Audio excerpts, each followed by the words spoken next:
Right. Oh, we're live. Yeah, I just brought us live. I was kind of afraid that the first thing I was going to do was like sneeze immediately.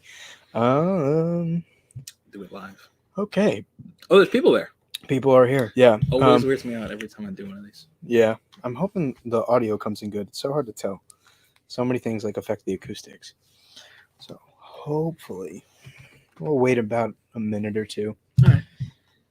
See if people pop in live. I'm hoping that the audio is okay.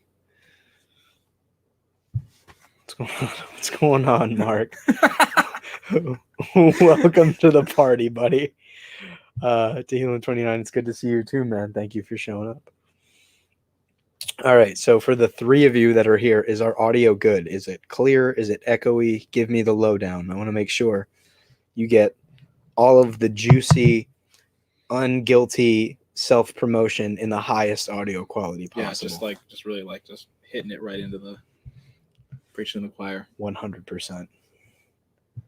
It's the audio quality. Oh, there's me. Oh, you know what? I could have used that as the metric. Oh, yeah, that makes sense. Like an idiot. Let's see. Okay, so there's three of you, and we only have two people that commented, so I'm going to need the third person to get up in here. There we go. Paul Baker. Sounds fine. Okay, cool. I think we've built ourselves a nice little crowd. I can do the super totally non-applicable introduction that I normally do for these live streams, and I think we can pretty much get going. No comic boom today. I'm your discount Rocky. Comic boom. Yeah. Sorry. People kind of know. Okay, we let it slip all the time. All right. Yeah, no Rocky today. Yeah. Well, we lose one person immediately. Canceled. That's all people. I'm out of here. That's all people come here for is my Canadian friend. I don't know whether to be offended or to just keep laughing. Laugh the pain away. I'm gonna cope with this intro. I'm out. I need a drink. That's funny. Okay. Well, welcome to the 69th episode of Let's Talk Comics, where myself and other co-hosts in the comic book community discuss one of the many facets of the storytelling medium that is comics. Kind of the co-host. That's really generous. Yeah, very generous. Whether it's stories, creators, constructs, adaptations, we hit it all this week. It is almost none of those things where I am actually being interviewed by my pal. Keep on going. I'm sitting here like you're doing fine. Bleeding out over the internet. This week is something totally different. I am actually not hosting this in the slightest. My pal, yeah, I'm hosting. My pal Tyson is hosting. So basically, this kind of comes from the Kickstarter that you should all be backing right now. Area 51, the Helix Project, issue 2. Link in the description below.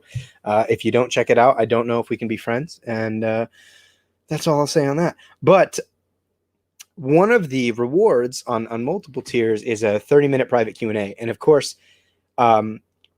he was trying to spend it and make sure that we weren't actually alone in the same room and that he had proof that this was the thing. I got my money's worth. Yeah.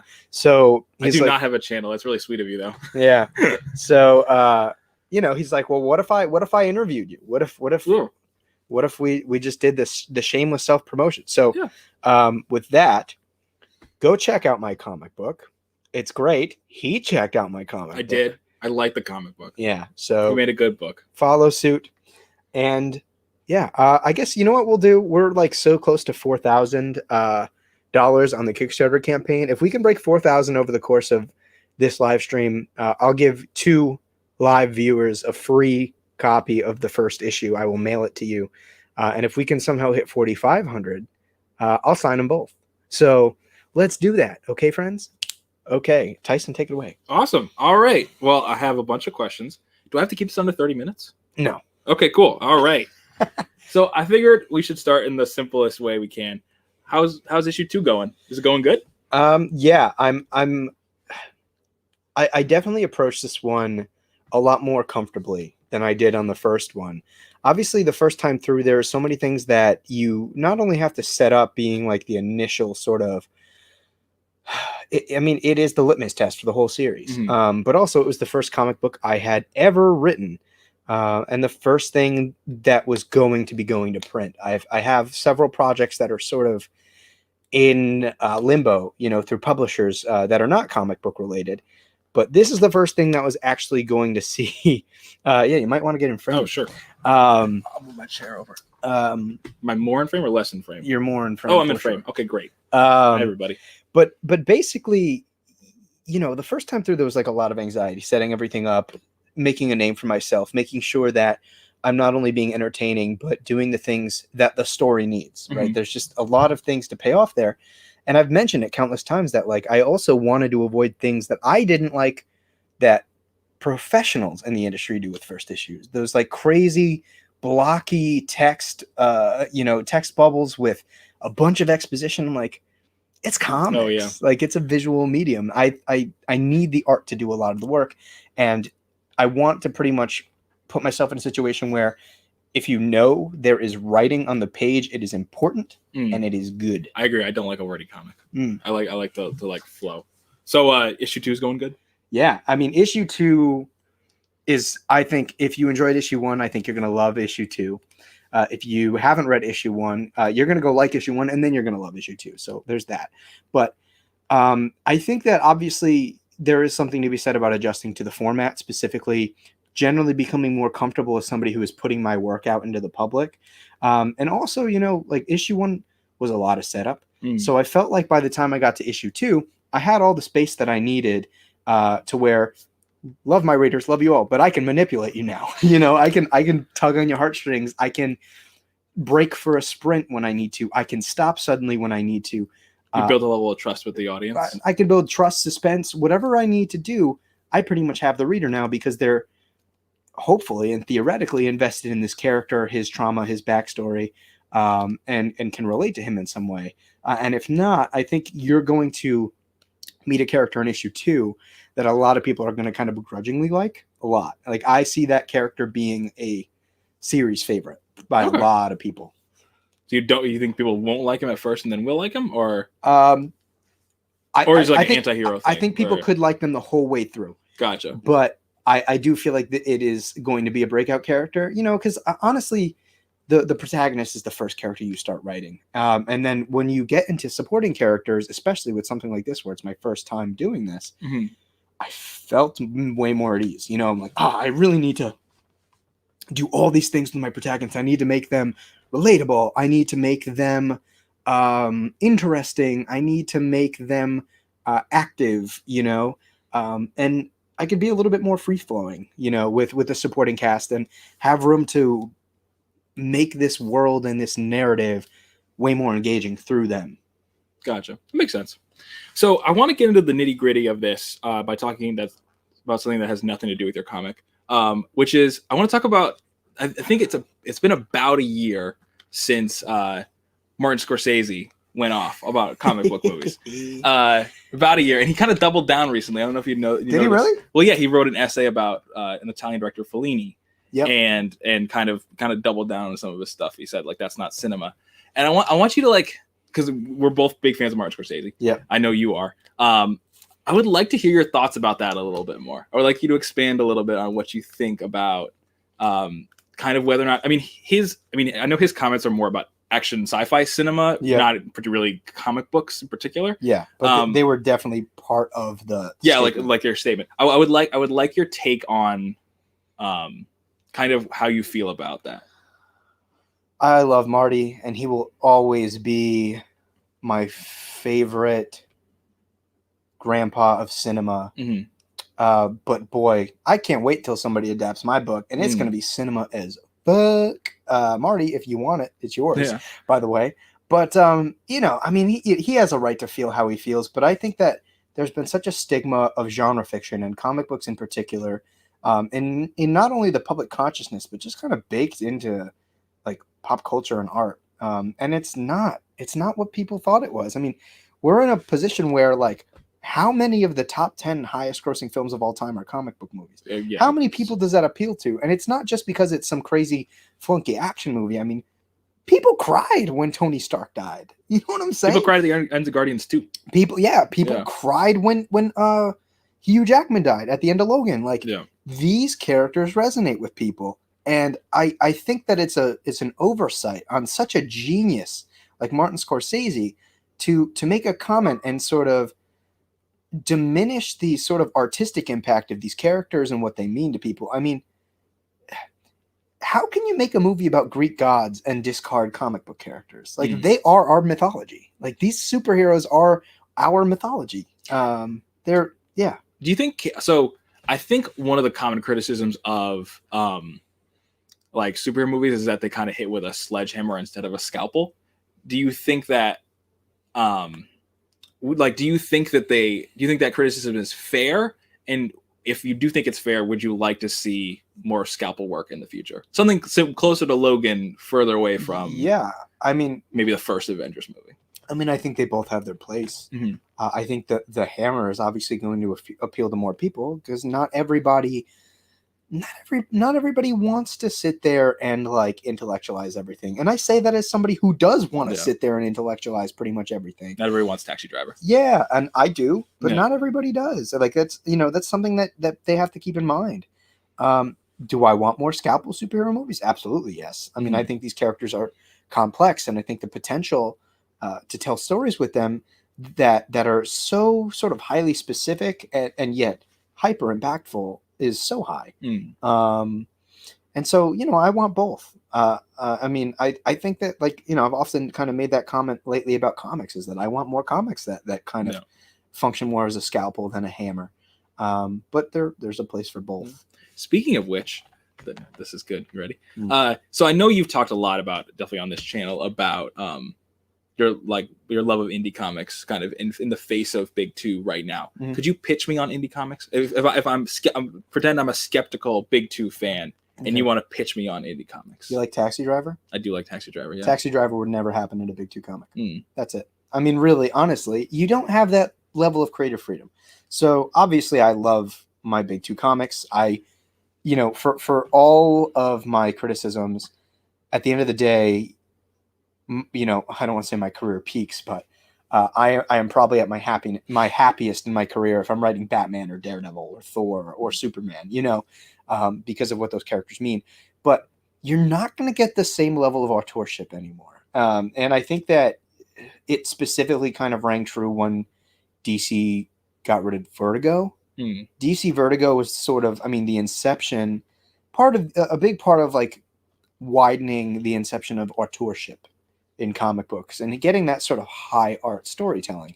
And it's obviously not to be said that we haven't had incredible stories from the big two that are very much of that fashion. I mean, Tom King's Vision is a recent one, and I think it's easily a top 25 comic book story ever, amongst other things. Obviously I love me my Court of Owls. I have a Court of Owl tattoo.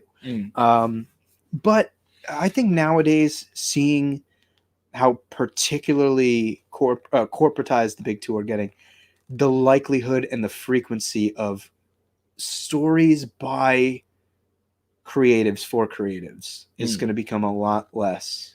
So this frequent. Is interesting. A lot. You think it's a lot less frequent? Yeah. Because I would wonder if I could say. Well, I have a lot of thoughts about this. I think that the creative to creative is interesting, but I think that comics will increasingly be a sort of a closed off medium. I think that's the trend of the last 25 years of like comics aren't for everybody anymore. Comics are for specific comic fans. I don't know if it's true. I actually think it's moving in the opposite direction. I mean, silly the books. Maybe. I don't mean the stories. The stories are obviously I disagree because I think now, especially now, you're starting to see so much frustration from the big two, and people are really moving into indie, and these publishers are selling, ridiculous quantities compared to what they used to. And part of that is certainly because studios are now interested in comic book properties for adaptations because there's this whole streaming war. And so therefore publishers have the incentive to put out more books or to kind of seek bigger talent in order to draw that eye. But, Image Comics, I think between 2020 and 2021 has had like a handful of books sell over 70K, which is huge for indie. That's you would know this better than I would, but I would hope that the level of interest that the movies and stuff get translates to actual books. Yeah, certainly not to nowhere near what you think. Yeah. I think that's kind of what keeps things balancing out because you have enough of the population sort of moving out of comics, and then you might have enough moving in, but like I think it's a little bit negligible. But again, like regarding the appeal of indie over big two, you're going to get stories that aren't diluted by corporate. They're not diluted by an agenda.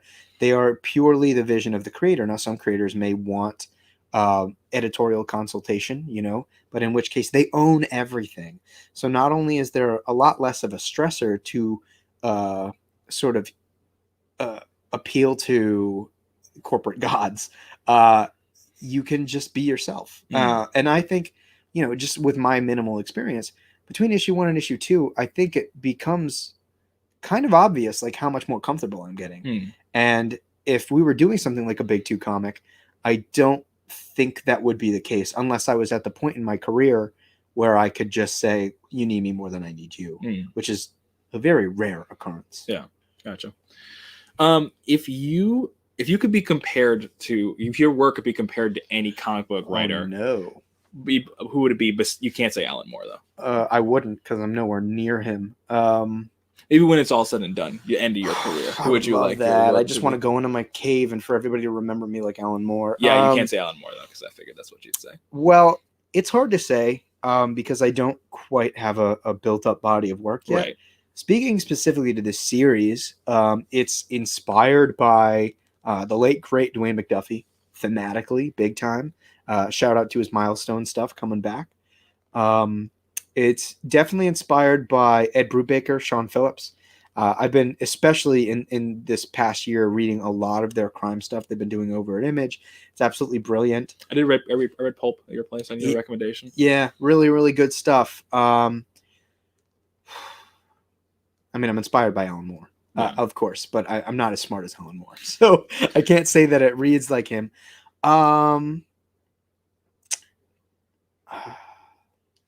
I don't know. It's so hard to say like what it reads like. I just think it just reads like me. I don't know. And I'm not saying this in a cocky way, but like I pull a lot of different influences. You have a lot of guys in comics that are like, oh, my influence is Neil Gaiman. My influence is Garth Ennis. Like I'm pulling a lot of influence from everywhere, like everywhere I possibly can. Specifically like from cinema. Shout out Martin Scorsese. You inspire my comic book. Thanks. Visually, like I'm picking up sort of visual techniques when I'm directing the page to the script from like Scorsese, from Tarantino, two of my favorite directors. I'm picking up sort of some sort of literary elements, even from George Martin, like in terms of like building tension. Obviously, I don't have the long form format that he has, but like I learned tension and suspense from George Martin. More than I learned it from anybody else, and obviously, the aforementioned creators whose works I think more specifically inspire something like this. But yeah, it kind of comes from everywhere. And I think that, when all is said and done, I think it might be easier for somebody else to look at it from the outside. But yeah, it's so hard to answer, I think this is definitely a question I would like to answer like 5 years into a career. Yeah. To kind of see where I iron out, because I will continue to read, I will continue to write, develop my sensibilities. I mean, hopefully I don't become somebody that can be sort of like pigeonholed as some writers do, because my next series is actually like supernatural kind of. You don't want to stay in like this specific subject. No, and like obviously I have a couple really cool sort of sci-fi stories I'm working out, but I do want to play in other genres because I think that they have different capabilities to get across sort of different conversations very differently. And obviously there's just a total nother, it's a whole nother language of telling a story. And I really, as a young writer, want to dip my feet in the water and see what I can do with them. Gotcha. Makes sense. So how did you find this specific story and what made you really passionate about telling this story?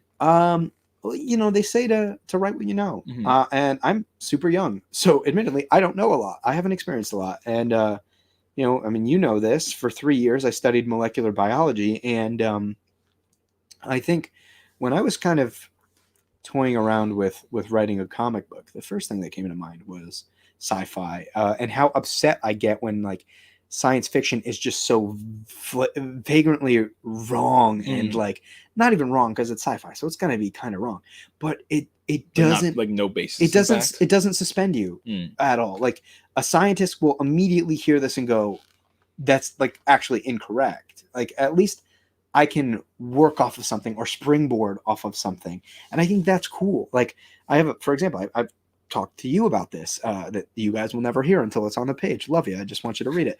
I have a Flash story in my mind. Right. Right. Yeah. And it uses 100% my science background because I think like Flash stories are at their best when you use physics. Like, so that was a big part of this. With how tumultuous things have been sort of out in the world, and I think people have developed this sort of absolutist mentality. I really wanted to tell a story that goes against that, that just kind of goes towards perspectivism. And obviously I think a lot of people, especially like now being so young, you see people going through these like pun intended identity crises, you know? And that was another thing. And in my sort of personal life, you know, I had a relative who was who was becoming a different person because of his sort of health situation, and he couldn't help it. And so I really wanted to tell a story about memory and living in service of a memory and what that means. So a lot of it kind of did start on a thematic personal level. And I tried to dress it in things that were fantastic and cool and appealing and emphasized and exaggerated all of the sort of personal things that I wanted to say, you know, into something that was fun, I guess. I think it's fun. Yeah, you know, and I also love like using subgenre storytelling. You know, obviously it's a sci-fi story, but there are very sort of noir sensibilities all throughout the series, and I think it continues to become apparent throughout the course of the 6 issues for sure. Yeah, that's one thing I love about genre storytelling. It's like such an easy, way to communicate ideas. Like it's like an easy pill to get people to swallow. Yeah, absolutely, for sure. And like they don't realize it. That's the best part. Yeah, you know, and there's the thing. It's like there's always that argument that comics aren't political. No, comics were made to be political. Like Superman saved the little guy during World War II. Yeah. Like that was his thing. Yeah. And if you look at like Taxi Driver is a pretty hard pill to swallow. Yeah. Well, I don't know what I was thinking Joker, but I don't know if Joker's the best example. But like, I don't know, something like Logan is a pretty easy pill to swallow. Yeah. And I think that is why genre storytelling is really important. Absolutely. Tell me a little bit about how the visual style of your story developed. Specifically, I like the alien design. I'm a big fan of the design of the alien in the first issue. Oh, of Roswell. Yeah. Yeah. Well, his design is large. So I mean, they always what's that function? Something, I don't know. Something about how the visuals reflect like the functionality. I don't know the actual term. Somebody let me know down in the comments, please, so I don't make a total fool of myself as I already have. So for example, like if you notice, like his fingertips are kind of bloated, and that actually comes from his biological ability to manipulate his DNA. Spoilers for future issues, kind of. So basically, like those pads have such a wide surface area so that when it interacts with something, there are sort of receptor proteins that can sort of recognize what it's touching and replicate it. Yeah, totally. So that's kind of one of the big sort of function reflecting the sort of biology. Obviously, I wanted features of the alien that were a little bit more sort of traditional, that were identifiable, being such like an unknown property. You know, I wanted somebody to look at this. Oh, aliens! I like aliens. Like, let's read this. Let's check this out. But I also kind of wanted to play with designs, like in obviously in some sort of issue, you will eventually see Kent, you know, take on his more sort of native extraterrestrial biology. And I did, it is similar enough to his father, but also different. And I wanted them to be sort of very individualistic. And just as sort of human biologies will change based on, you know, people that are coming together based on time, based on a number of different sort of properties, I wanted their biologies to reflect that too, with a couple sort of central themes throughout, you know. So is the alien design we saw, Paul? I can't tell you how much I agree with you. Is the I really yeah, well, hit the nail on the head. Is the alien design we saw in the first issue? If you can't answer this, then don't answer this. But is that kind of on a continuum? Is that the full aliened out form, or is that? Yeah, well, so that was the alien on the variant cover to issue 1, which is like right behind Tyson. If this, that's the TV that's making that. I thought that was that headlights. makes sense. Yeah. Can we turn off the TV? Sure. But I thought you wanted to run for light. No. There we go. Yeah. We are golden. I thought that was headlights from outside. What was the question? Is that his final alien form? Roswell, who is like right behind you, that's Roswell's kind of final. Gotcha. That's his sort of native biology.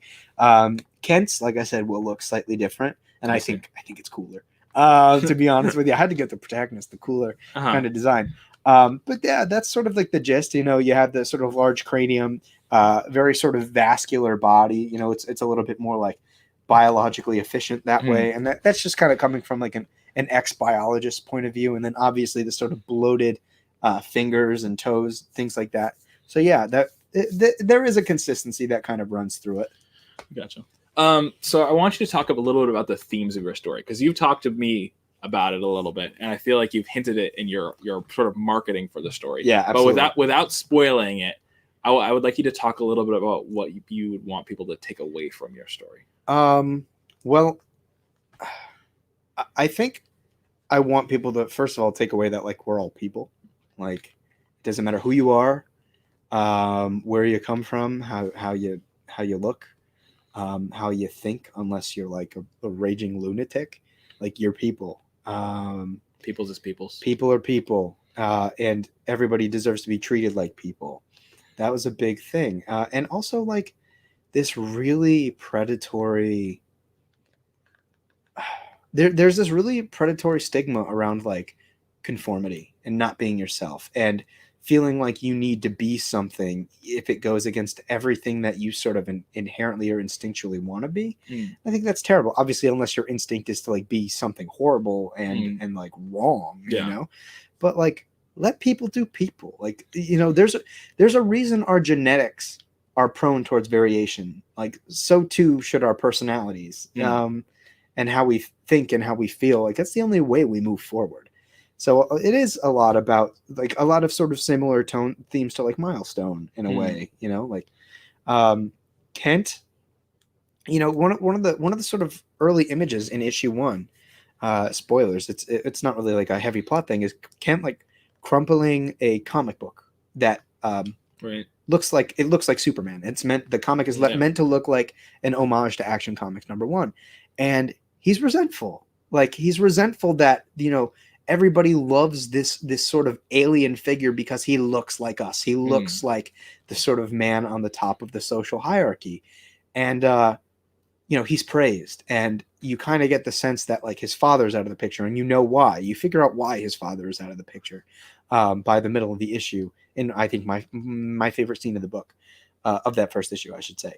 And it is very much the opposite situation of that. Obviously, they are not from this planet, and they do not face that. And his father was a good man. His father was arguably more moral than this comic book character, and yet somebody took that away from him, and that's a terrible thing. We need to judge people on who they are, not what they look like. And there, like I said, there is this commentary on absolutism, being able to grow, being able to understand when you've made a mistake, being able to reconcile with sort of pent up emotions. There are things that we all sort of go on with that will drive us to think and feel a certain way. And some of those things can be incredible. And a lot of those things can hold us back. I think any story, frankly, should be about growth. But that with Kent being at such a sort of formative age, in his like late teens, that was a big thing, just kind of reflecting that. I mean, I'm in my early 20s. I'm still kind of in that part of my life where I think I've figured out who I am for the most part, but it took a while to put those pieces together. Gotcha. Do you think your story follows the hero's journey, or does it subvert it, or is it taking parts of it? It definitely, I mean, the hero's journey is a proven concept, so as an early writer, I definitely used that as a sort of vague backbone, in terms of parsing this out and making sure that it was almost like a non-strict rubric.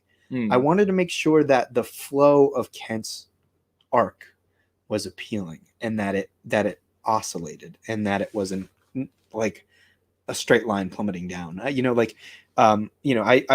mentioned early on in this interview that I have a sort of novella that has been in like publishing stasis, Right. publishing stasis for a while. And when I first wrote that book, I was just destroying the protagonist. He had no arc. It was just down. And you wrote a Daredevil story.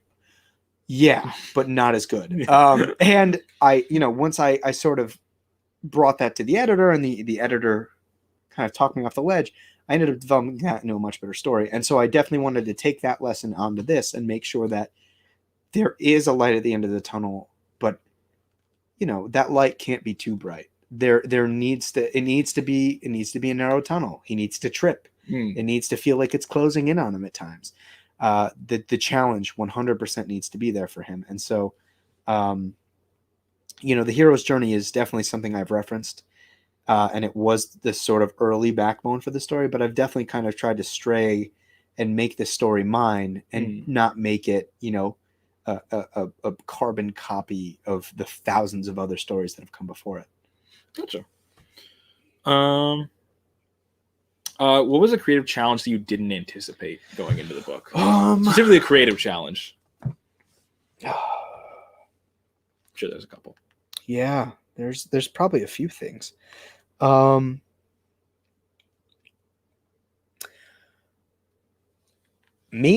Just me. Like I was my creative challenge. I think I'm a big dialogue guy. And the entire time I was writing dialogue for the first issue in particular, I was shitting all over myself. There were small scenes where I was like, I don't like this. Like, this isn't like, would Tarantino look at this dialogue and give me a thumbs up? No. And that was like the constant thing I was judging myself by. And fortunately a deadline just kind of forces me to put it out, which I think was to my benefit, because I would have sat there like waiting until I had like the greatest dialogue on the face of the planet. So that was definitely a big part of it. This sort of perfectionism, I think at times, definitely getting a little bit adjusted to the collaborative process, because there's so many different cogs in the machine. Like my first of all, like my artist is great, my colorist is great, my cover artist is awesome, my letterer is incredible. But 2 out of the 4 of them are Brazilian. There is a little bit of a language barrier. There is a sort of cultural etiquette barrier that I had to kind of try to maintain. And being that I'm sort of very visual in my storytelling, I do script out and direct a lot. I needed to make sure I was getting across those things in an easily communicable way. And obviously I'm not like a visual artist. So like if it did come out on the page and I didn't like it, like I had to adjust. And so that was definitely a part of it. Creatively, I think most of the problems really did come on like a logistical side, just things that I didn't think would go wrong that were super small. I mean, me getting COVID in the middle of shipping out the first issue certainly did not help. But yeah, that was, I would say, like the main sort of creative struggle. I think, on issue 2, there are so many things that have been ironed out now. And a large part due to me just, I think, being comfortable and getting in a rhythm now. And, I think even Marcelo, who was a shining point in the first issue that everybody loved, I think he's just becoming more comfortable rendering this world and rendering these characters and getting a sense for like what the vision is for sure. Do those challenges like excite you, or do they mostly just a drawback? I think getting over them is a huge excitement. I think it is really motivating, and particularly, going from in issue 2 and writing issue 3 and 4 now. As I continue to get over those humps that felt a lot more difficult earlier on, I feel like a weight is being lifted off my shoulders, and I feel like I feel if I were running a race, I feel like I'm taking off like ankle weights and arm weights, and I feel like now I can just get it I done. feel like I can start to free flow now, you know, and I feel like I can trust my creative team a little bit more because I know them and they know me better. Yeah, it is really satisfying to look at the things that I think would have stumped me up a little bit more early on, and knowing that they're a breeze now. Do you have a favorite character that you've written so far, in anything you've done? Well, I mean, I got to shamelessly promote this book, so I got to pick a character from this book. So either a character you enjoy writing or one that you think is good. You know what I mean? They could definitely be different. The character. So there's for those of you that haven't gotten a chance to read issue 1, actually, thank you, Earl. Says missed out on first issue. Very happy to hear about the second one coming out. Pledged to this Kickstarter and getting both issues. I am eternally grateful. Thank you very much. I can't wait for you to read it, man. So there's a character that you will come to meet in issue 1, and I'm not spoiling it too much. Kent gets a letter from a mysterious character named M. And that is actually the sort of breakout character that I think people will grow to love that I was mentioning earlier. And it's funny because characters really do take on a life of their own. The more you write them, the more you get to know them. Like, I feel like if you are blueprinting a character too much, it gets rigid and they don't feel like people that could exist in a world, whether it's your world or the singular world of the book. And I definitely want them to feel like people that exist in this world that I'm creating. As I've done more writing and more development, I have actually really come to like the antagonist of the book. I think he's become significantly more complex. Colonel Winters. Admittedly, when I first started outlining the series, I didn't know. I knew he was going to be really cold and really sort of disconnected and brutal, which is something you very much get in issue 2. But moving forward, I wanted there to be a sort of objective reason why. I wanted people to, whether or not they can agree with him, which I don't think you can agree with him, as you guys can see, like one of the rewards is getting drawn into a scene where he chokes you to death. So there's that. No joke. But, I wanted people to know why. I think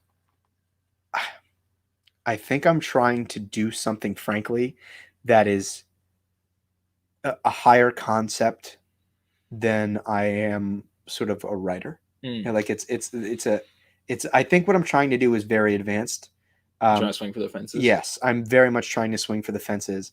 Whether or not I am successful, I don't know, but I'm trying. I'm trying to make the best comic I can for you guys, and I want you for a moment, when you learn why he is the way he is, I want you to forget that he's a murderer, and I want you to remember that there was a person there, and for even if it's just for that moment, I kind of want all of you to forgive him, only for that to come totally crashing back down to earth. So that's kind of a big thing. Like it happens in the Joker. You guys brought up the Joker. At the end of the Joker, you wanted him to kill Robert De Niro. See, that's the thing. Yeah. That's a huge subversion, right? Because you know he's insane. Yeah. You know that like Robert De Niro is a jerk, but he's not worth killing, right? Like he hasn't done anything that's worth getting shot in the head. But for that moment, you wanted him to do it. And I think that the Joker's not to go on a tangent, but I think the Joker, you can argue the effectiveness of the movie. I certainly have argued the effectiveness of the movie as a whole. Mm-hmm. You can't argue the effectiveness that the movie had on an audience. Mm-hmm. The movie definitely worked on people, undeniably, because form follows function. Thank you, Corey. I appreciate you. Sorry, continue. It definitely worked. You definitely people got very excited about the Joker. And yeah, I think that, and that's a really advanced storytelling technique that I pretty much try to pull off with Colonel Winters. This is a good tangent. I didn't write a question down for this. Would you rather look back on your work and people really enjoyed it, but you don't think it should be respected, or that you respect your own work? Like if you get to the end and you're like, wow, people really like my stuff, but at the end of the day, it was like pretty fine. Fuck. Okay. If a writer is not writing a story that they want to read, they're doing it wrong. I feel like that's just like a creatively unsatisfying career. Because the question I'm always sort of prepared to answer is, would you want a career of superstardom? but you were never sort of creatively satisfied, or would you want a career where you have like a cult following, and everything you write or your body of work is really good, but you never become like a household name? See, to me, that's too easy. And that's an easy question. Yeah, because you still got a cult following. Right. I would take the cult following, but it's so hard because like when I'm writing a story, every story, no matter how crazy, no matter how heavy it is into the genre, I want it to be personal. Mm-hmm. And in order for it to be personal, like I need to like it to some degree. I need to feel like it is relatable, and that it communicates these ideas or this sort of narrative that will make people feel or think. And I think in order to do that, I need to like it. So yeah, I guess I would rather do that. Yeah. I guess I would rather write stories that I like. And I obviously I want you guys to love what I do, but I don't think that as a writer, because I think the ones that do that just kind of write okay stories and they're never creatively satisfied, they end up like later on in their career, they'll really try to do that thing and to write something that's creatively personal, but they don't know how to do it. I'm thinking more like you're creatively, you feel creatively fulfilled, but then at the end you're like, actually, you know what? I just did like my career was garbage. Like I'd rather look back on my career and know that like I wrote genuinely good stories, and like whether or not it was just like barely fulfilling these Kickstarters and the people that did read them were like into them and I liked the stories. And this is also a little bit of, I don't want to say narcissism, but like I think I have good taste in stories. Like so I feel like if I get to a point where I actually like my work that much, I feel like they're going to be pretty good stories. And so I'm obviously like at this point in my career, I'm set out to doing that for sure. You say you have good taste, but he didn't like Raiders of the Lost Ark. So Short Round was great. He was the best. he's not in that movie. What? He's in Temple of Doom. Oh, Raiders of the Lost Ark was fine.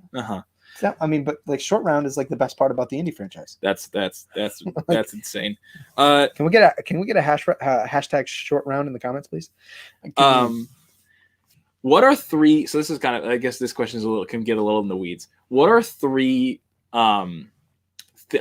pieces of art that you would pair with your comic? Whether it's other comics, books, movies. Does whiskey count? Sure. And any kind of like artistic thing that you think pairs well, like maybe you want to read before your comic, or like something that like if you like my comic, go check this out next. What? Yeah. American Carnage by Brian Hill. I sing its praises a lot. It's really, really inexpensive, but it's a powerful story. It is a lot about people. It is a lot about identity, but it's much smarter than what I'm able to do right now. There is a complexity in the storytelling and what is being fulfilled in those characters that I aspire to do.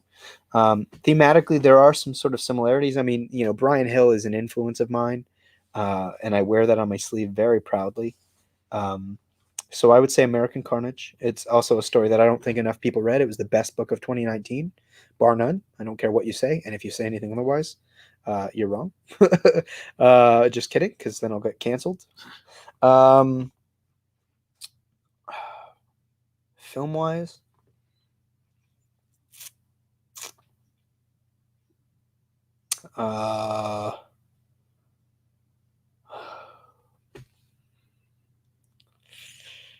it's so hard to say, honestly, because I haven't seen a lot of like, aside from like the sort of big icons, Star Wars and such, I haven't watched a lot of like sci-fi film. Your book does remind me a lot of like 50s sci-fi. Yeah, I haven't seen any of that. That's the big problem. It's just like I remember earlier when I started pitching you a story, you were like, "Oh, Inception." I was like, "Oh yeah, the other one." Yeah, I hadn't seen Inception yet. I have now, and you did the like independent marketing thing where you came up with this great idea, and that idea like kind of already existed. He's like, "Oh, Inception." But it's pretty good. You came up with Inception. You should be proud of yourself. Like, good job. You didn't do it first. It would have been nice if you did it first, but like you came up with it still. Yeah, up until that point, I thought Inception was like a horror movie for some reason, just by the name. And then I obviously like, I went to go watch it, and I was like, oh, I wrote Inception. Yeah, but again, it's not bad. It's like a really successful movie. People love it a lot. It's a good movie. Like, good job. It's so hard in terms of cinema. I mean, visually, I pull a lot from Tarantino and Scorsese. They do. I mean, they are masters with the camera. I do take a lot from them. Any books, like books, with no pictures? No pictures. I like pictures. Me too. Wow, this is a loaded question. Can we go back to this one so I can like give it proper thought? My next question is equally annoying. Oh. What? So I'm a big fan of pairing music and comics together. Oh no! Because it's like I can't listen to music when I read books because it's like too much. Mm-hmm. But for comics, I actually kind of take pride in like what I pair with my comics as I listen. Okay. What would you pair with your comics? Because I have a great one for your comics. I think this is easy because I listen to film scores. Oh yeah, that's a cheat though. As I write, but I'm okay because it's a loaded question. Because I listen to film scores as I write oftentimes. So the best book of 2019 was Heroes of Crisis. I didn't make it through the first issue. I'm crying. Yeah, you make it through some pretty bad stuff. Yeah.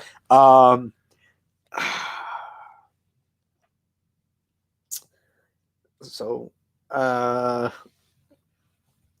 the Daredevil soundtrack from the Netflix television show by John Paisano was awesome. I listened to that quite a bit when writing this book. Although I hate the movie, I listened to the Hans Zimmer Batman v Superman score. Oh, I haven't listened to that while writing this book, and the score to a movie that I haven't seen yet, The Phantom Thread. Oh, the Phantom Thread score is good. That is PTA is annoying scores. That's pretty good. Yeah, and a little bit of the Trent Reznor Watchmen television show score. Oh, he did the music for that? Yeah. I haven't seen the Watchmen television show. So those are, I think, most of what I've listened to writing the Helix project. That might change slightly because I've written scripts out. I'm working on issue 5 now. So that could change. I'm also always taking movie score suggestions. So if you guys have recommendations, comments, please and thank you. I really bring this question up because there is a perfect music equivalent to your comic, which is David Bowie's Berlin trilogy. It's the late 70s, and it's super spacey, and it's also urban and neurotic in a way that I think pairs with your book incredibly nicely. One thing I do before I forget, I did get a question in the chat that I do want to make sure that I answer. Silver Batman Ranger says, "What inspires you to choose that particular time?" Oh, I'm curious about that too. Thank you for asking. By the way, sorry it took me a while to get to you. I just wanted to address the questions at hand. This setting obviously has a big thing to do with like the cultural consciousness of UFOs. So. If you look at like the time scaling, right? No real spoilers. I think the second page, it's a double page splash, which is awesome. Marcelo and Marcio killed that page. There is a landing of a UFO, and that's during the 50s, during the Eisenhower administration, which was the same time that people started claiming that big sighting in Roswell, which I did a dumb amount of research on, by the way. The landing, especially the sort of the one that the government started sort of writing off as a weather balloon over the Brazel farm. I did a dumb amount of research. I've listened to so many podcasts. I had the most obvious question that I could have asked you, and I didn't even write it down. Well, let me finish this one. Oh, sure, yeah. And then we'll get to that one. I'm gonna do my guy here some respect. But obviously the sort of central thrust of the story takes place like about 20 years later, during the 70s when UFO hysteria started building. Yeah. And I thought to myself, first of all, what's like a super tumultuous time that would sort of motivate a ruthless government, and sort of our even more ruthless antagonists. And it's like the Cold War. Yeah. Like that was probably the most frustrating military encounter like the United States, let alone like the world, has ever seen. It was a war of attrition for decades, which is nuts. And so I needed things to come to a boil. And if I'm going to do, because one of the things that came to mind first was like the concept for the Helix project. I don't think I had a name for it, but I was like, genetically altered extraterrestrial super soldiers. Yes. That's cool. Yeah. And I can like sci-fi it up with my molecular biology background. Double yes. Yeah.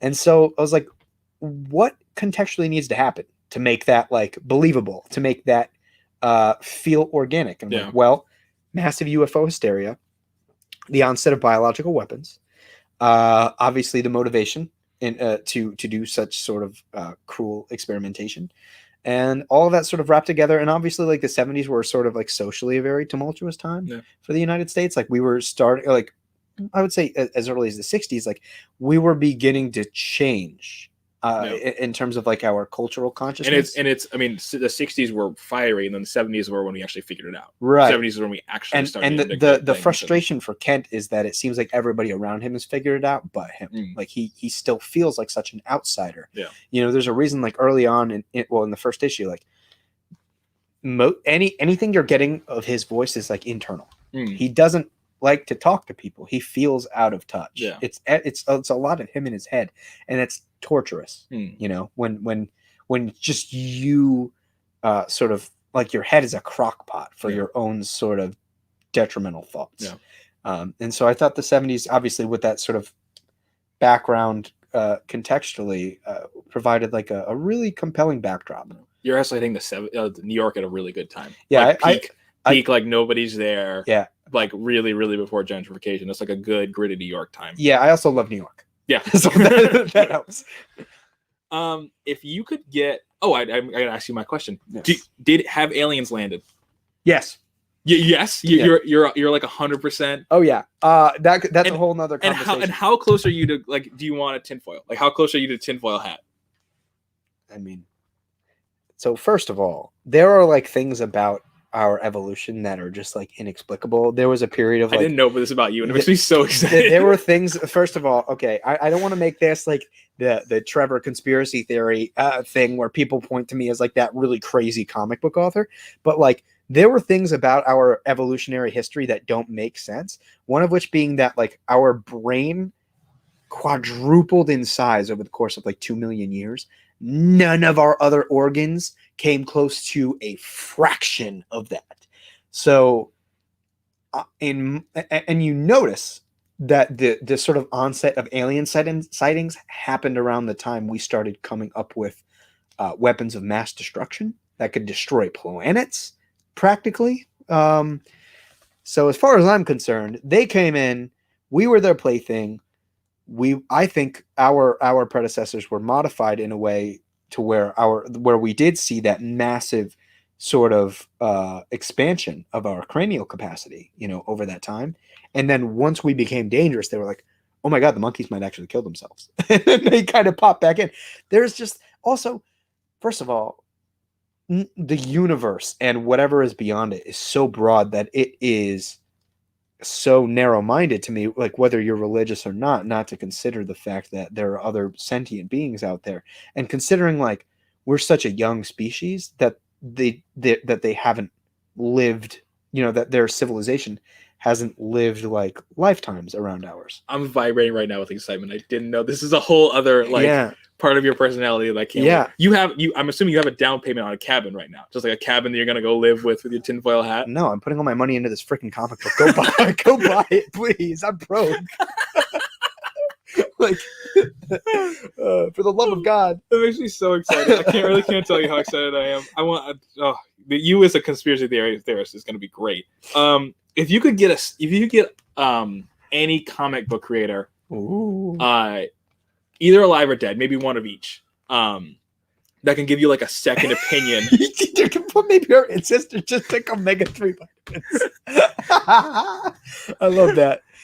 I kind of want to put that on like a sticker or something. Yeah, that should be like extracurricular merch. That's precious. Sorry, continue. I had to spotlight that.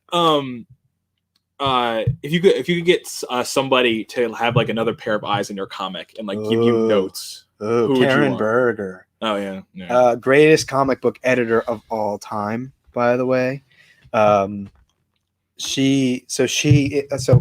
anybody that's been like following the YouTube channel for any real amount of time knows that I have like a real hard on for like OG Vertigo comics, right? Because it was the sort of broader onset of like authorship in comics, and it's the best stuff, right? Well, Sandman. Oh, you guys can't see it. You guys will never see. I can't figure directions. I have a Sandman tattoo. That's all you need to know. Oh, and a Watchmen tattoo, but that's not Vertigo. Right. Anyways, I have a dumb question. I'm sorry. This is a real bad thing to do on a comic book channel. What's the actual first Vertigo story? Because I know like Swamp Thing got so brought in. Swamp Thing and Sandman were retroactively added. It's like what's the first one that was marketed as a Vertigo story, or does it not really work like that? I don't know. Gotcha. Because I think Sandman was like 5 or 6 issues. Dan Aykroyd of comics. I think Sandman was 5 or 6 issues in. Hellblazer was Hellblazer maybe about around the same amount of issues in before they created the Vertigo label. So it was kind of a sleeper thing. There wasn't was it Shade? Was it Shade? I don't know. That's a great question. I really honestly don't know. Great. I was worried that there was like a big answer that I was just I honestly have no idea. But yeah, it'd be Karen Berger. Like she, so first of all, she's responsible for the British invasion in comics, which like one could argue is like the greatest sort of concentration of talent that the comic book industry has ever seen at any point in time. Like Neil Gaiman, Garth Ennis, Warren Ellis. I know he's canceled, but his work is good. What's his face from Hellblazer? Jamie Delano? Yeah. Brian Bolland. I mean, like, you could keep going. Like, you could... Alan Moore, Dave Gibbons, like, literally the gods. Grant Morrison, like, the gods of the comic book industry that we now revere as, like, some of the greatest, if not the greatest to ever do it. Did I say Neil Gaiman already? Because Neil freaking Gaiman.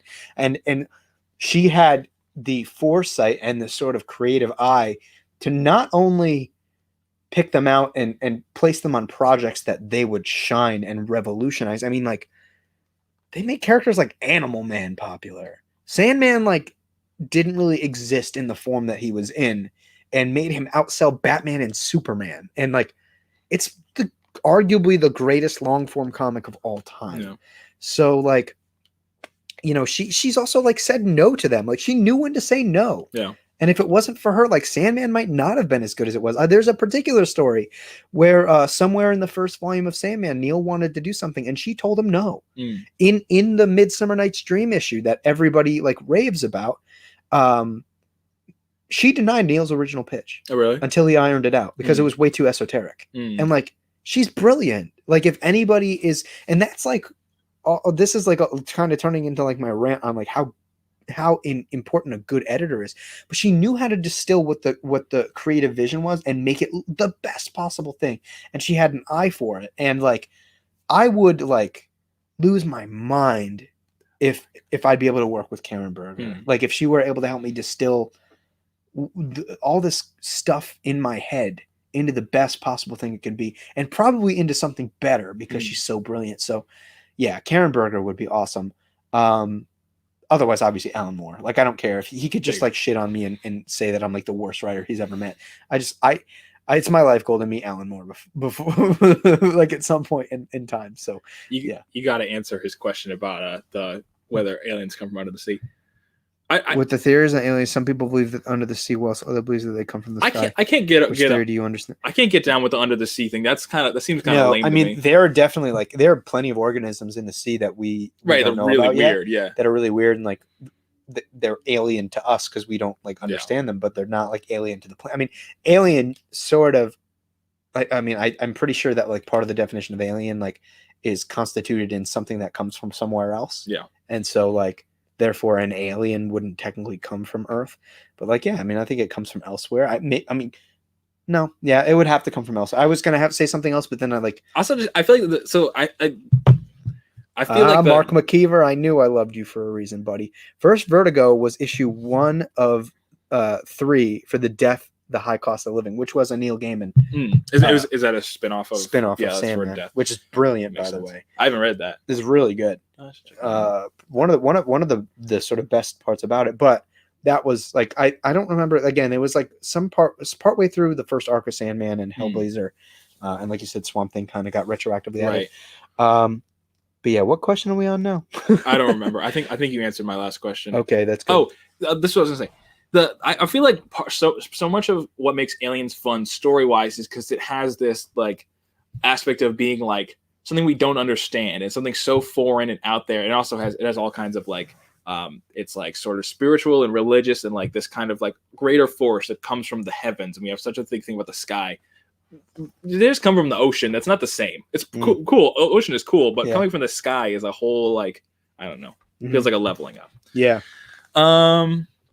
Okay, I have two more questions, and they're both kind of dumb. But this is just genuine something I want to pitch to you. Okay. Also, while he's asking that, if anybody has any more questions about the book or any sort of future projects, feel free to throw them in the live chat. Also, I'm noticing that the Kickstarter ain't moving very much. So, if you guys want to get on that, share that with some friends. That'd be great. So the Golden Globes are on Sunday.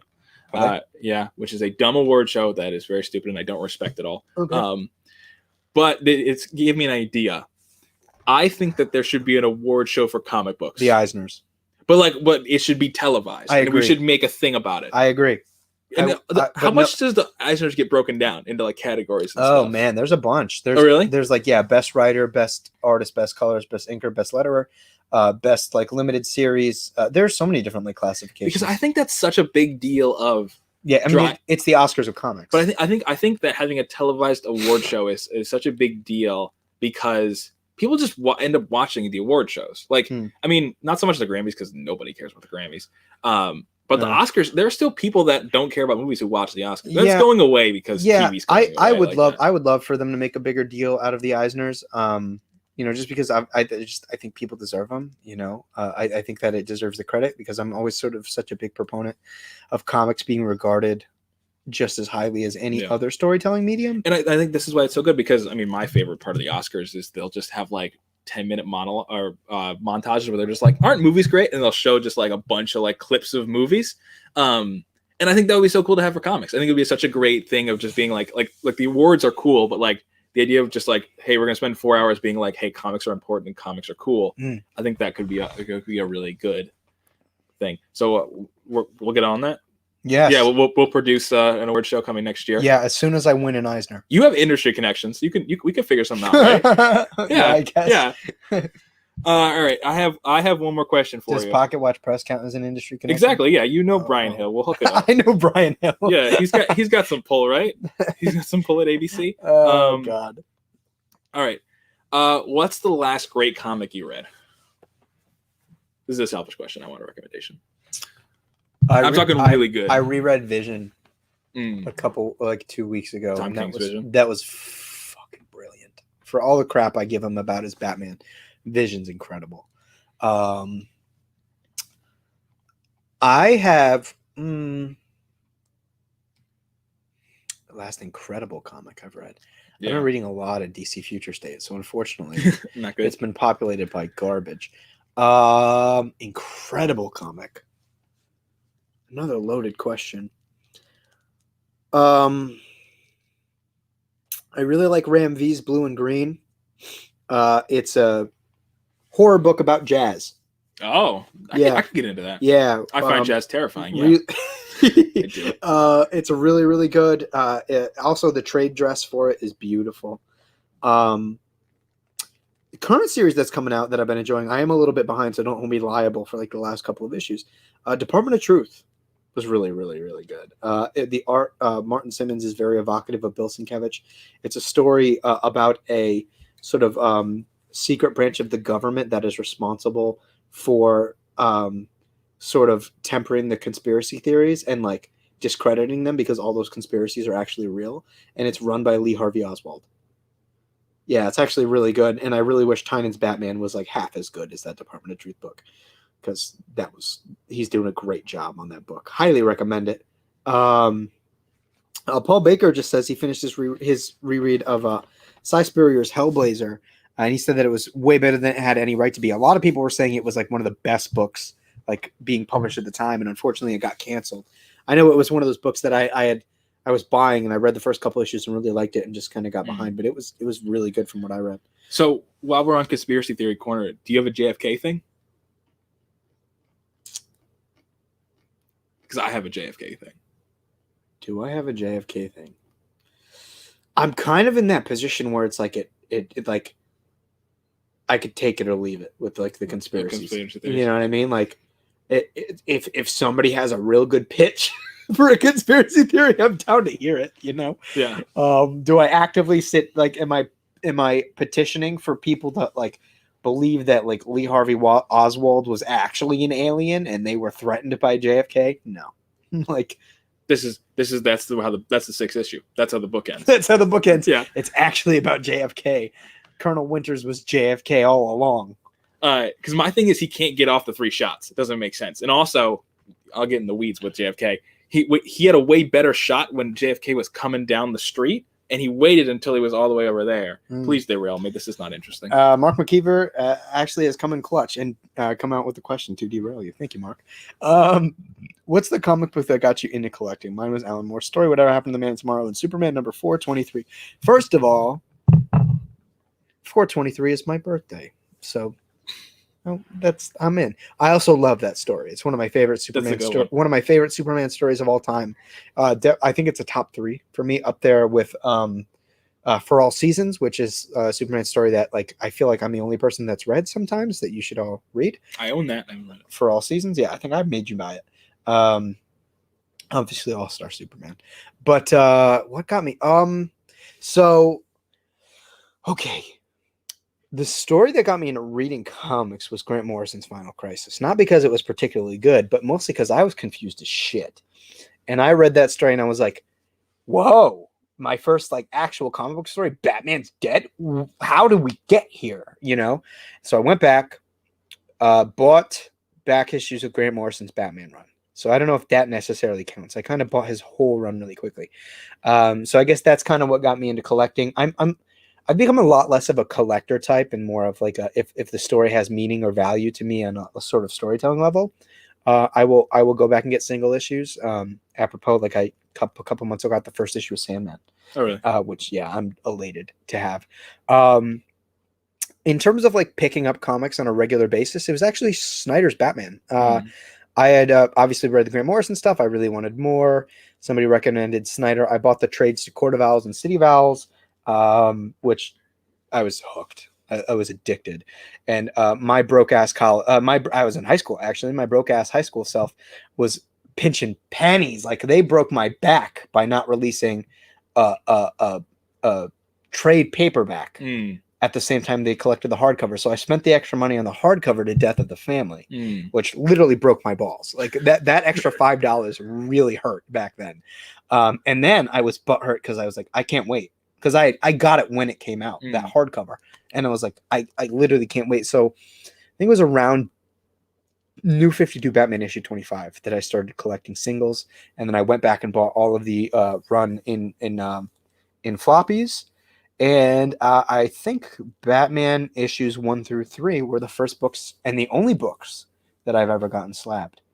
Ironically, I think The Preacher that I gifted you is the first slabbed book it was the first slab book I ever bought, but obviously not for me. Yeah. So yeah, I hope that answers your question, Mark, in a very said you both. That's so roundabout sweet.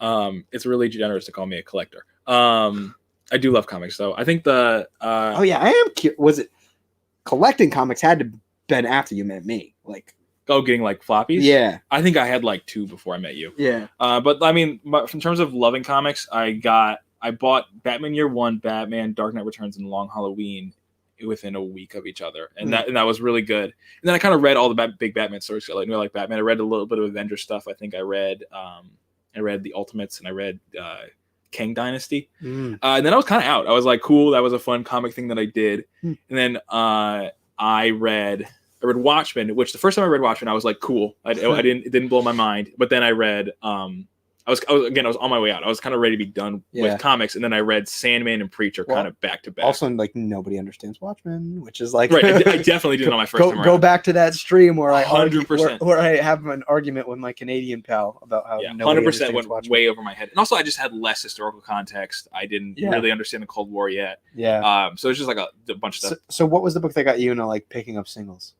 What was the first book I like forced you to buy? I don't remember. I don't remember. That's bad. I don't remember. Was it Rebirth? Oh, maybe it was Rebirth. Yeah. Was it Rebirth? Because I think at that point I was like, you got to do it. I think it was Rebirth. Yeah. That was a big thing. No. You guys want to hear a story? You want to know how we became friends? Oh yeah. It's very comic book related, and I feel like as you guys are coming up with more questions about the book or whatever, I'll kill some time. So we were band kids at the Right. University of Connecticut, both in the same section, and just to be nice to, so he's a year younger than me, Right. and to be nice to freshmen, me and my roommate would go, and we would offer freshmen like rides, like from band camp to lunch, just because we knew like they would spend most of their time walking in the heat after like, blowing their lungs out.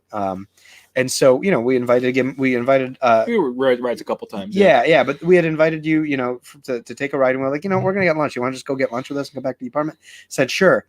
I had Long Halloween on my kitchen table, and he walks up to the table and goes, "Who's Long Halloween?" Who's Long Halloween? It's just like it's mine. Yeah. And it was very much one of those moments, like in Step Brothers, like, did we just become best friends? Yeah.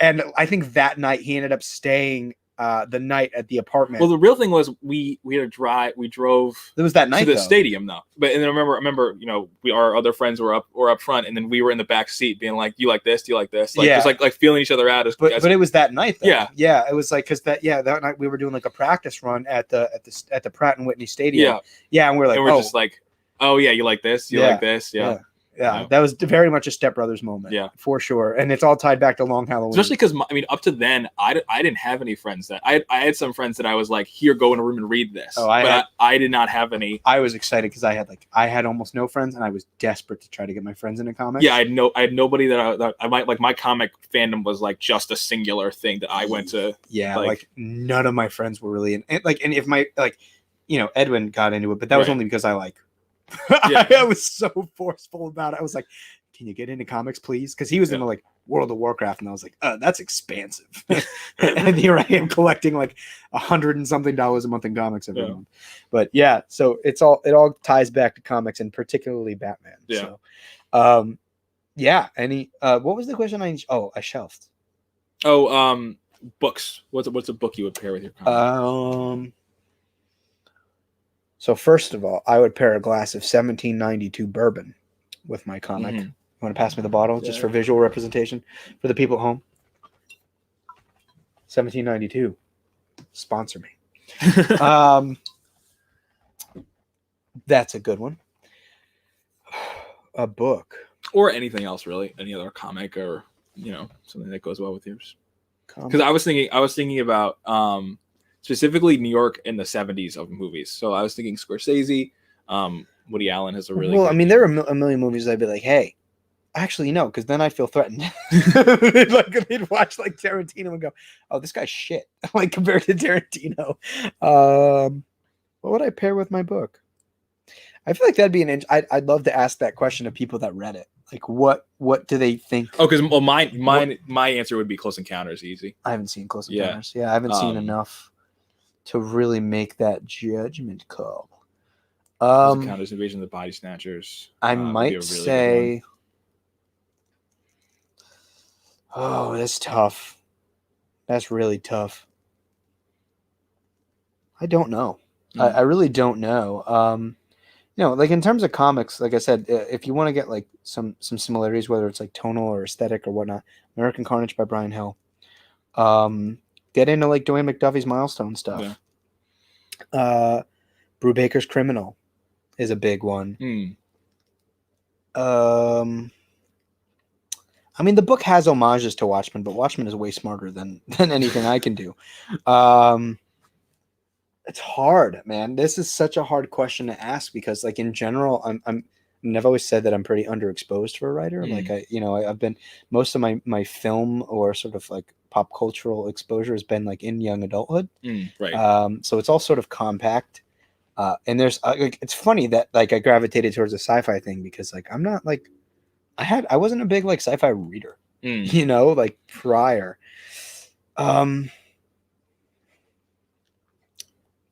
Yeah, it's really hard. I would say Superman for All Seasons, maybe. Simply because it is like it's so different, but it is sort of baked into the DNA of the book just by virtue of the fact that it talks about like the importance of Clark Kent to the people. in a way that obviously, I mean, like my protagonist is named after Clark Kent. His name is Kent. Um, it is like the opposite of how Kent feels.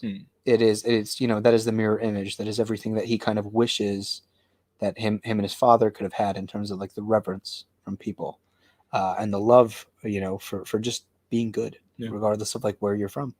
So, yeah, I would say those for now. I think that's definitely going to change over time, and I think once I finish the series, that will 100% change. By the time I get to the end of the book, which I think is going to be worth answering. I think there are a couple questions from this conversation that will be worth answering once the book is done and completed, and I have a better feel for landing. Mark wants to know, did we try reading Joe Hill's Lock and Key? So good. I read the first couple volumes. It was really good. I have not read I really took to his two Hill House horror books that he did for DC. Plunge, which was like a nautical horror book that he got Stuart Immonen out of retirement with, and A Basket Full of Heads was fun. Those were good books. Those were those were solid. So yeah, Joe Hill's Lock and Key is good. I haven't read the whole run though. I don't know what stopped me. I think it was like just during that phase where I started getting into indie comics, and I was like, oh, I'm gonna read like the first couple of volumes of a couple like really seminal kind of like modern indie books, and I just never went back. Yeah, which I will eventually. It'll happen. So I was gonna wrap this up by telling you to pitch your book, but I'd really rather you just talk for another hour about conspiracy theories. That's what I'd prefer to do. Let me get my tin hat. Yeah, exactly. Pitching my book. I'm so bad at pitching my book because I'm constantly afraid that I'm going to give away something that will have a lot more impact as a page turn. If you want to, boy, I feel like I'd have a better time asking people that read issue 1 to pitch my book for me. Why would I pitch your book? Yeah, Wait a second. You vamp and I'll come up with an answer. Okay, I will struggle to sell you the book. That is my livelihood.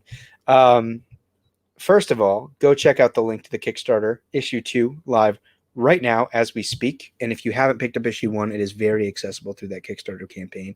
Again, if we can break $4,000, which we are at $3,924 right now, I believe, I will send one of you beautiful people two of you beautiful people a copy of the first issue. And you can ask anybody that's picked it up in the chat. I can promise at least it is worth the paper it is printed on, at bare minimum. I think that, this story definitely appeals to somebody that wants a really interesting government conspiracy with a unique twist on the sort of super soldier trope. We've seen it a lot, but I think that sort of bringing my perspective from molecular biology and using this, like imagine if the government tried to make Martian manhunters. Like, that's kind of nuts, and it's like, obviously some people would feel comfortable, having like knowing that they're on your side. Are they really on your side? What are the costs to something like that? Playing God like that, and to who, right?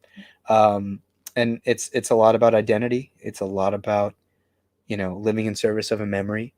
I think it's a very personal experience, and I think a lot of people will be able to relate to. I mean, like, Kent is he's a young guy, and when you pick up with him, he's literally on the edge. And I think, especially now that everybody's been like so cooped up inside, a lot of people have been like struggling with their mental health, and like this story is a lot about like finding a reason to re-embrace the world around you, and whether or not the world needs to change or you need to change to some extent. The sort of it's left up to be questioned, but this story will really challenge Kent. And I think what is particularly challenging is his experiences with mankind, as opposed to the lessons sort of imbued in him by his father. Like his father, Roswell, is kind of like everything that anybody would want in a dad. And he's like an alien, like he's not human, but he taught Kent how to be a good person. And it's all fathers and sons. And the thing is that, yeah, it is a lot about fathers and sons. This is a story about fathers and sons, really. That is a big part of it. But the problem is that more than anything, Kent wants to live by the lessons that his father gives him, and every instinct tells him not to. And I think that is one of the many things that are very sort of harrowing for him. And I think it kills him that, he preached acceptance, he preached kindness, and the world was unkind to him and unkind to his father. And the world took everything from him. And that's a really hard pill to swallow. You know, like the world we live in now kind of makes it difficult to admit when you're wrong. It makes it difficult to forgive, you know, because people are constantly at each other's throats. And so this story is a lot about forgiveness and acceptance, and learning to, and at the same time, like not being overly mutable by the things around you. You know, you do, to a certain degree, it is a balancing act. So, you know, I think that this is something that pretty much anybody can relate to on that level. But again, it is all very much dressed in something that I think is really crazy and cool and interesting, and something that like hasn't really been done before. You know, that spin on the super soldier trope, the way that we're handling the government conspiracy, the way we're dealing with mental health, and I think particularly in the way that the antagonist, Colonel Winters, is going to challenge Kent, because he's going to make Kent in a sort of environment where Kent is already kind of questioning everything he's been brought up on. It's going to make him, it's going to turn his world upside down. And there's something that happens in the 6th issue that is going to rip him apart. And this book is a deconstruction of Kent Armstrong, and him learning how to put the pieces back together, which is like, if you've seen the 2nd issue variant cover, you know, there's a sort of part of the composition are puzzle pieces, falling through puzzle pieces. And a lot of this to me is about putting yourself together, figuring out who you are. And the overall story is very representative of that. I know that was a horrible pitch. I'm sorry, but like it's so hard for me to do it without feeling like I'm giving away something. My pitch is Close Encounters meets Parallax View. Just like, I don't know what either of those things are. Gotcha. It's just like it's like you know, like a sci-fi story meets, or like I would say like a First Encounter story meets like a nervy, tense 70s thriller, like a kind of a 3 Days of the Condor, or like anything by Alan Pakula. Gotcha. I think that's how I would pitch it to somebody. Gotcha. I'll definitely have to look this up for sure. Yeah. As we speak, though, guys, I want you guys to make sure you click the link in the below. At least check it out for me, even if you're not financially in a situation to contribute or pick up a copy of the book. Sharing it is an absolutely massive help, getting it exposure. Word of mouth is how a small indie creator survive and how we get our names out there. If you trust what I have to say about reviewing comics, I think you'll really like the book itself. I put a lot of care into it. I've been very meticulous about it. And frankly, you know, I've not been satisfied with making a comic that's good for a first comic. I want this to be a really good comic book. And I want somebody to pick this up and have no idea that this is the first thing I've ever written. And you know, I honestly think that is one of the things that I've been most successful at, about putting out a book that I think you could pick up at any major comic book publisher with better paper, by the way, and be surprised that this is the first thing I've ever done. So click the link in the description below. Check it out. There's a cool little trailer that I made as well. Go all the way down. You'll get sneak peeks of the art. You'll get a feel for some of the rewards, some of the really, really cool stuff you can pick up, include being murdered in the book. You get featured on 2 pages, and one of them is a splash page, which is super cool. You can obviously pick up copies of issue 1, issue 2. By the way, the signatures on the books for the Kickstarter only are completely free. This is the only opportunity to get free signatures, personalized as well. Awesome art prints that'll be decided on by you guys very, very soon by backers of the project, which went over really well in the first one. People got really into the first print. And yeah, I mean, like, if it's not true, feel free to correct me if I'm wrong. The actual print quality of those art prints, I think, were very good, way better than I expected. Yeah. So, you know, there's a lot of really, really cool stuff. You can get a commission from my artist Marcelo, who is, you know, one of the sort of gems of this entire project. So click the link in the description below. Check out the book. I'll kind of share a little visual for you now so you can get a feel for what everything is looking like. But let's yeet that over there. You can get a feel for what the overall story is going to be about. What's going to happen as this issue unfolds. Obviously, promotional art, interior and cover art, as well as an idea of what the rewards are looking like. Seriously, hope you give it a look. Again, if you're not financially able to contribute, please, please, please consider sharing it around. And if you do, please tag me on social media so I can thank you properly. It is an absolutely massive help. But with all of that, I want to thank you guys so much for watching. Those of you that joined us live, thank you for asking such great questions, and I hope we were able to entertain. Obviously, thanks to Tyson. Oh yeah, no problem. For sitting down and helping me shamelessly promote this book. Yeah, that was the goal.